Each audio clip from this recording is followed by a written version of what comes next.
Hi everyone, welcome back to Undefined Life. It's Tash here. I hope the quality of this video is okay. I'm using my laptop because it's way easier to just hop on. I don't have to set up my camera. So I wanted to just jump on and speak about where we are now on our journey in the awakening and the ascension as light workers post 6/6 portal.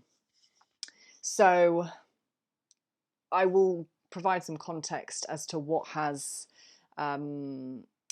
inspired me to create this video today. It was the Queen's Jubilee here in the UK over the weekend. We had an extended bank holiday weekend. If you've watched any of my videos, you'll know how I feel about the monarchy. And I'm going to be elaborating on that shortly. But I haven't been paying any of this any mind. It's not something I want to feed with my awareness. I went onto Instagram this morning, however, and I was shown in my feed a reel of the ceremony that, or one of the ceremonies that the Queen went through as part of her Jubilee celebration.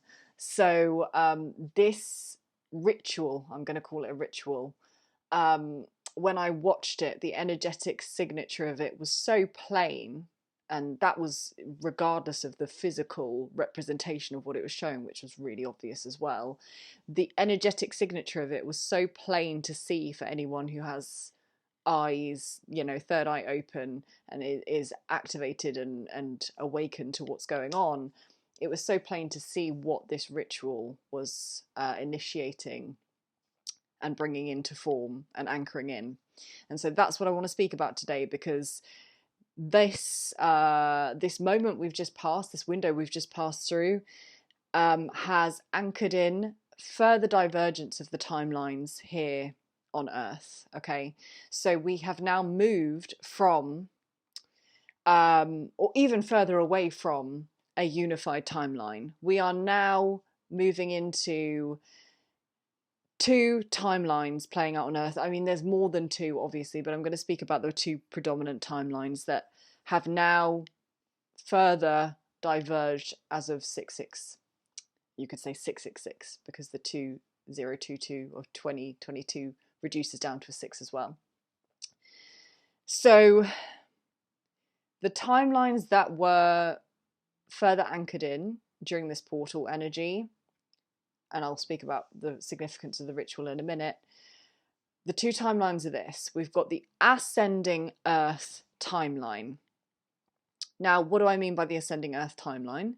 This is the organic ascension timeline of humanity and Gaia, Mother Earth, for us to begin to expand our consciousness and our awareness to the point where we begin to merge with God consciousness, creator consciousness, universal consciousness, our true nature in human form. Okay, this is the organic timeline. This is where we're going for those of us on the awakening journey, for those light workers, starseeds, activated souls. This is where we're going. We are here at this time on Earth to expand our awareness to the point where we remember in human form what we forgot when we incarnated, why we're here, that we are consciousness experiencing itself in the physical, and we're here to unify that knowing in an embodied way in our physical bodies and live from that place, right? This is how we seed heaven on earth,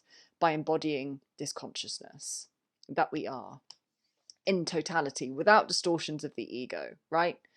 So that's the ascending timeline. The descending timeline, which was what this ritual the Queen did, I don't know what day it fell on. I think it might have been a Friday or a Saturday, I don't know. The ritual that the Queen did was illuminating, to those who have eyes to see and ears to hear, was illuminating what is now going to play out in the descending timeline on Earth. So the descending timeline is the inorganic fusion of AI consciousness with human consciousness. Now I'm going to speak a little bit about the ritual that occurred during that Jubilee celebration.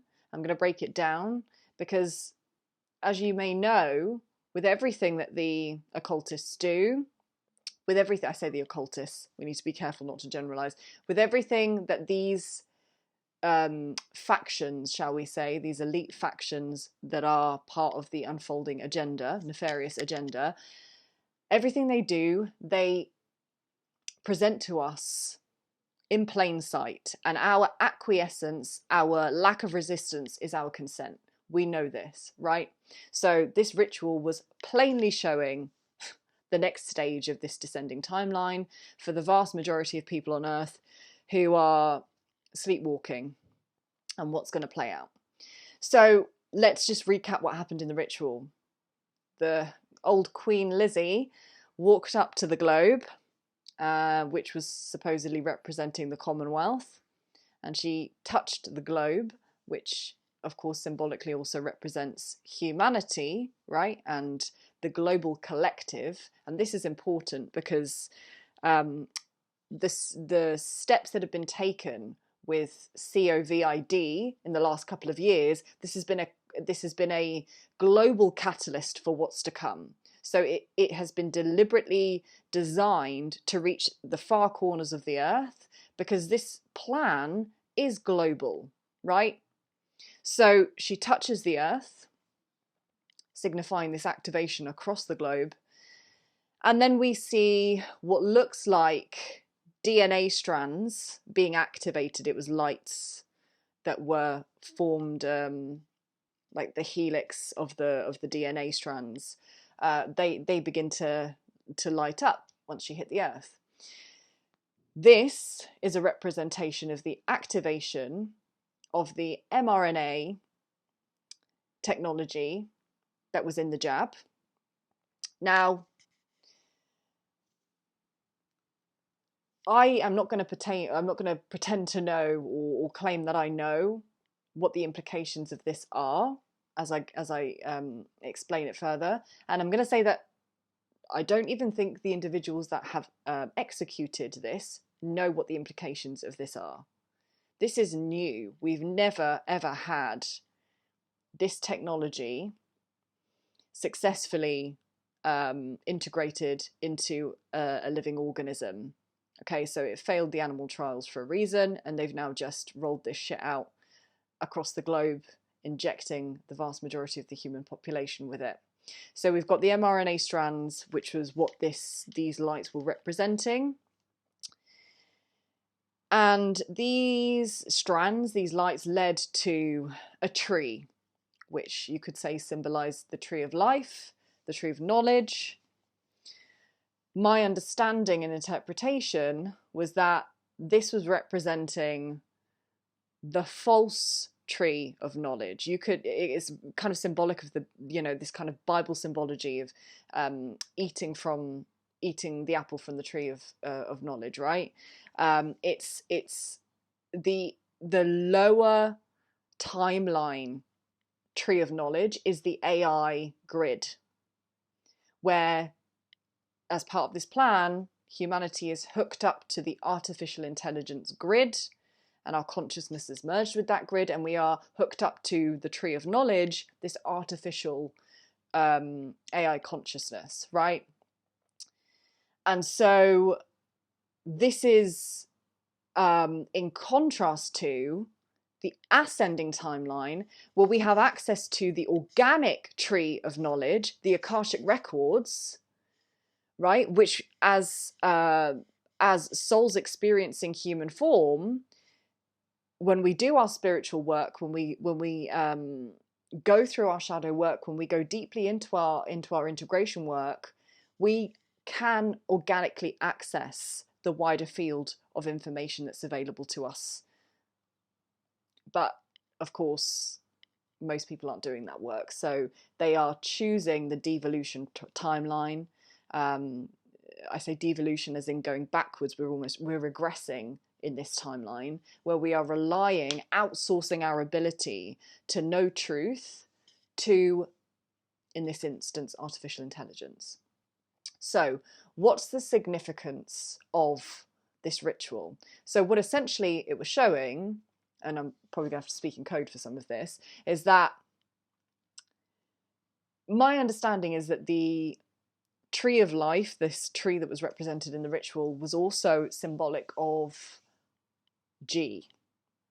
Okay, and for those of you that don't know about G, it's not just a form of Wi-Fi, as of course everything has a double meaning in this world. It also, amongst many other things, has the capacity as waveform technology to influence brainwave states. This is not some conspiracy bullshit. You can actually go and you can go online and look into how remote waveform technology has been trialed, especially in the last 10 years, to influence objects or individuals that are not connected physically. So this is kind of remotely altering brainwave technology. So in order to do that, you need to have a transmitter, which is the mast or the G tower, and you need a receiver, right?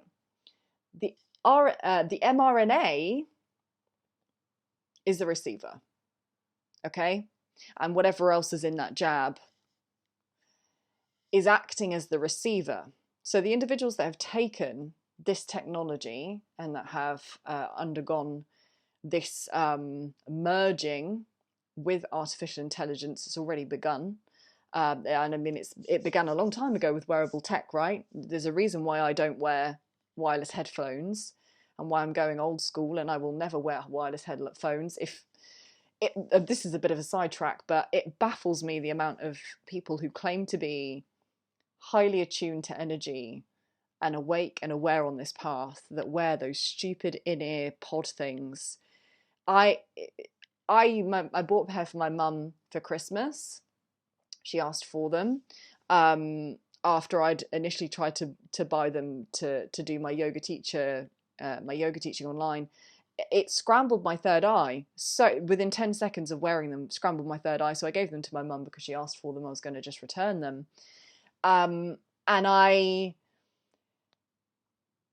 mean, I'm very sensitive to EMF and to frequencies at the best of times, but I just could not believe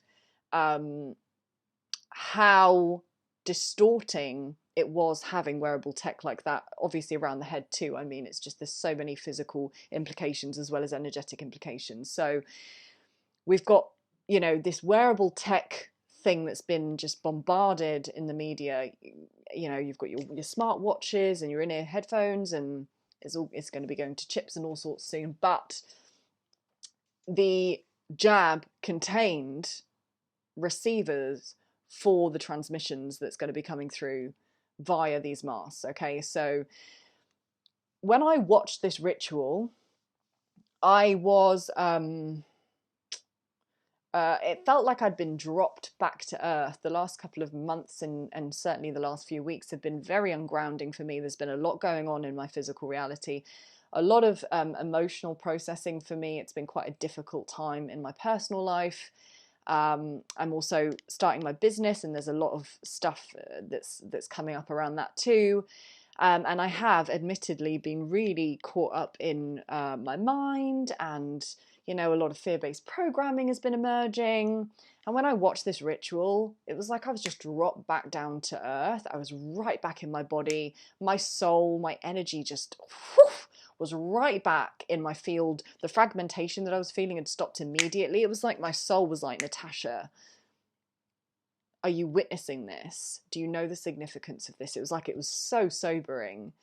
And the reason I find this very sobering, and I'm sure if you understand the implications of what I'm sharing, then you'll know why this is sobering. But the reason I find it sobering is because the vast majority of the people in my reality that I love have taken this technology, bar a few. And when you understand what the unfolding agenda is, you know that this technology has been implemented physically and is going to be employed at the level of frequencies and waveforms through this G technology. It's going to be used to influence the individuals, because of course this merging process with artificial intelligence and tech has already begun. This is another level to that now. How this plays out physically, it's anyone's guess. I mean, we could be looking at a zombie apocalypse. There's a lot of jokes around that in the conspiracy theory community, that, you know, remote brainwave altering could result in a lot of a lot of individuals acting out, possibly, you know, being aggressive, possibly being very docile. We just don't know how this is going to pan out. But what was very clear to me when I witnessed that video was the fact that we have now, they showed us in plain sight that we have now reached another level of the divergence process in these timelines. And so the reason I wanted to just hop on today and create a video was for my fellow light workers and soul tribe out there who have not taken this technology, who understand the importance of remaining sovereign at this time, of remaining focused on the mission and what we came here to do. I want to just speak to you guys for a moment, because I know the last couple of years especially have been really heavy, particularly when you're awake and you know what's going on and you know where it's heading, and you are also consciously doing your own processing work, and you're probably processing on behalf of the collective as well. It's fucking exhausting. I know I'm exhausted. You know, my reality in the last couple of years has just been a barrage of karmic, ancestral and personal clearing. It's been boom, boom, boom, boom, boom, lots of work. And so I think that we are tired. But when I saw this ritual taking place, the light worker, light warrior fire in me was kind of began to just burn really brightly again. And I remembered all of the distortions and all of the bullshit stuff I've been caught up in my mind. It all just fell away. My ego was silenced. It was like every aspect of my being just came into complete congruence in the moment I watched this ritual, as like, fuck. Like, I remember again why I'm here, and it's nothing to do with what's playing out on the mundane plane, you know, like relationships and all finances and what should I do with that bag of shit, and what should I, you know, we're so caught up in the physical mundane plane, we can forget why we're here. So I wanted to just speak very quickly to my Lightworker tribe, because if you have been exhausted recently too, which I know a lot of you have, I want to just share with you the kind of insight I got in meditation after I watched this ritual this morning. And it was basically speaking to the fact that now more than ever, it is absolutely essential, it's non-negotiable, that we have to focus on frequency first. Our individual embodiment and frequency is the organic technology that is going to help support the Ascension timeline, right? So let me just quickly recap what I got in meditation, so I can share any important points with you. Basically, what I was told was that we need to keep our eyes on the prize, and by eyes on the prize, I mean the new Earth paradigm that we're anchoring in. This is what we came for. This moment in history right now, and what's about to play out in the next couple of months and years, certainly within this lifetime, what's going to play out is going to be completely pivotal for humanity's evolution. This is why we came here, and the fact that we're here in this moment with this awareness, it can feel exhausting. It can feel like we don't have the energy to carry on. We do. We have the resilience. We have the wisdom. We have the lifetimes of understanding and experience that led us to this moment. And we have God, creator consciousness, the universe at our back, and all of the other beings, multidimensional, interdimensional. We've got our teams of light. We have the angelic realm, which has been so present for me recently. We are so not alone in this effort of supporting the organic evolution of Gaia and humanity. So I just want to remind you of that you're not alone. Even if you feel alone in your communities that you access, you are not alone. There are so many of us. We just happen to be geographically quite scattered, but there are so many of us, and we are all connected. Whether we're light workers or not, we're all connected, right? We're all just expressions of the singularity of universal consciousness. But as light workers, we are connected by our unified mission to support the ascension of Earth. So I want to remind you of that. And what really just came through very, very strongly was how essential it is, as I said before, to nourish our individual frequency and our own embodiment. So what does that look like? That looks like tending to your mental, emotional, physical, and spiritual needs with a ruthlessness and a focus like you've never had before. So it might look like cleaning up your diet. I keep getting the insight, this is for me personally, because I'm really moving through a big dietary shift at the moment. Our nutrition and the way we feed ourselves physically is one of the most influential factors in our frequency. And it's often the thing that keeps us as light workers anchored into lower vibrational states, because we have the mental, intellectual, conceptual, and energetic understanding of where we're going, but we're still anchored into old eating habits that are actually influencing our physical bodies, and therefore lowering the density of our fields in general. So the big focus I got in meditation was really focusing on your nutrition, especially. That looks like removing sugar. I'm mostly vegetarian, but I do eat fish if it's good quality, and I've been guided to really focus on gut, like a supportive gut health diet, really reducing inflammatory foods. I'm choosing to cut out carbohydrates, not for any kind of weight loss thing, just because I want to be really clean in my eating at the moment and not feed any kind of parasitic or fungal overgrowth that are occurring for me, and really just be clean in supporting a detox process I'm going through, particularly with my liver and gallbladder. So for me, that nutrition looks like kind of like the keto diet. Nutrition is big, but it goes way deeper than nutrition, right? It's our nutrition in terms of our spirituality is our energetic boundaries. It's what we're allowing into our field, the people we're engaging with, how much time we give to those people, how much time we're on our devices, because these are portals that stimulate unconsciousness, right? And they stimulate ego mind activity. So we have to be really mindful of how we use this, right? This is a tool. Just as this is, we don't want it to use us. So be mindful of your engagement with devices at the moment, being mindful of how much you move.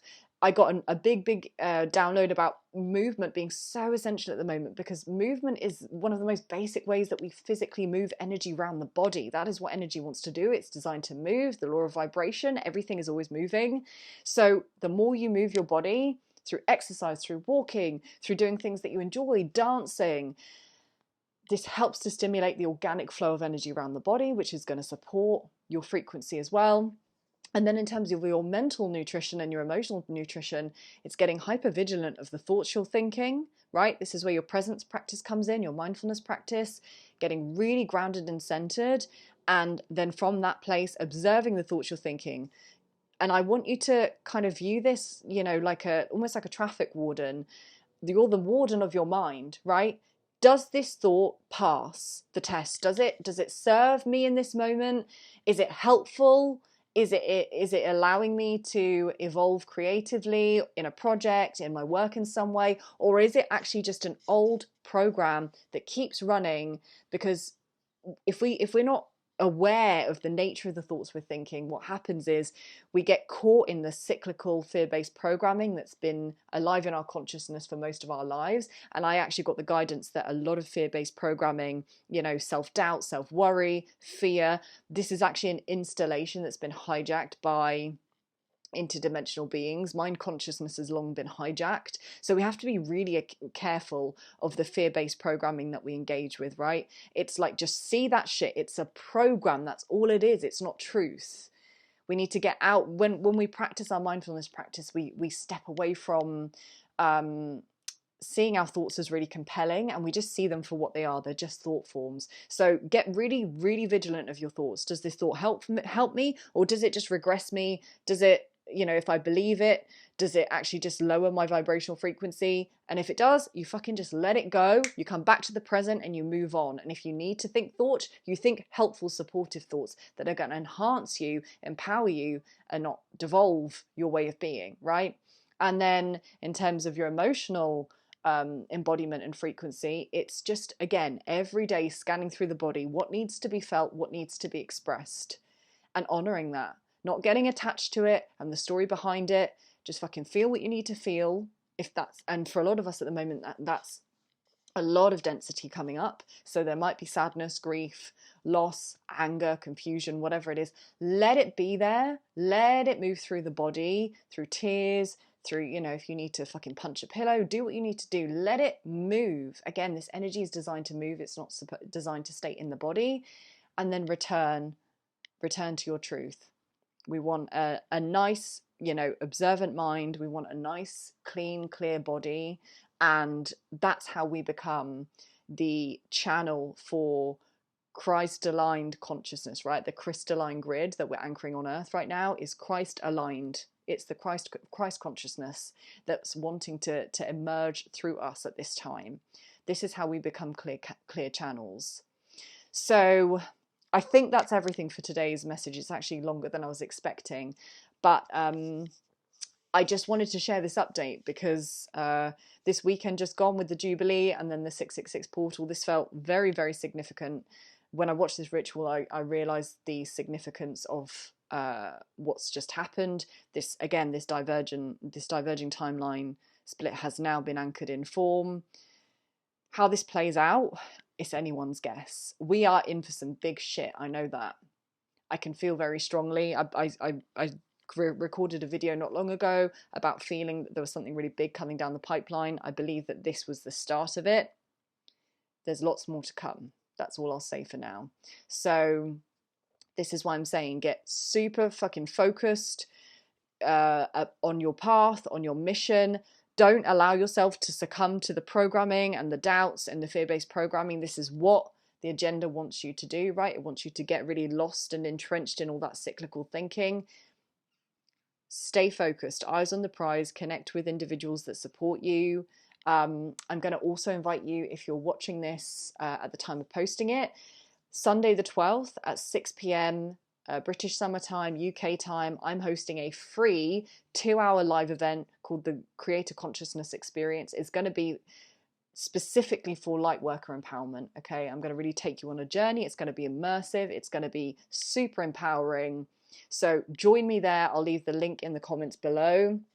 No catch, it's totally free. It's just an offering from my heart to the Lightworker Collective at this time. So if you're around, I'd love you to join us live. And if you can't make it live, you'll get the replay sent out after. So make sure you register using the link below. If you've got any other questions or comments, pop them in the comments section.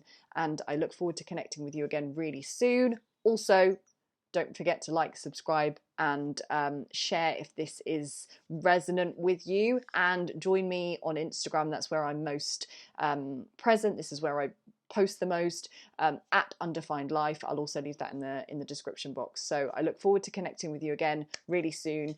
Take good care of yourself, and I'm sending you love, good wishes, and blessings for the rest of June. If I don't connect with you sooner, I'm sure I will though. So take good care, and we'll speak soon.